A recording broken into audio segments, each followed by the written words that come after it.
بہت مشہور شخصیت ہے حضرت شاہ عبدالعزیز محدث دہلوی رحمۃ اللہ علیہ، وہ محتاج تعارف نہیں ہے۔ ان سے کسی نے پوچھا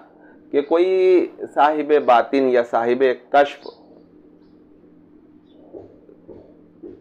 کسی صاحب باطن یا صاحب قبر کی قبر پر جا کر مراقبہ کرے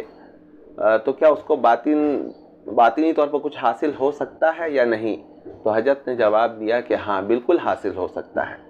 فتاوی عزیزی صفحہ نمبر 172۔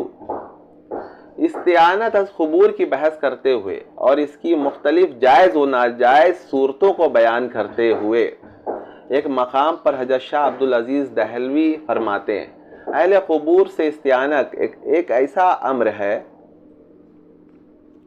کہ مشائخ صوفیہ جو کہ اہل کشف و کمال سے ہیں، ان کے نزدیک یہ کامل طور پر ثابت ہے، حتیٰ کہ وہ حضرات کہتے ہیں کہ اکثر لوگوں کو ارواح سے فیض حاصل ہوا ہے۔ چنانچہ امام شافعی رحمۃ اللہ علیہ نے فرمایا ہے کہ امام کاظم کی خبر دعا قبول کرنے کے لیے مجرب تریاق ہے، اور حجت الاسلام نے فرمایا کہ جس سے حیات کی حالت میں استمداد کیا جاتا ہے اس سے بعد از موت بھی استمداد کیا جا سکتا ہے۔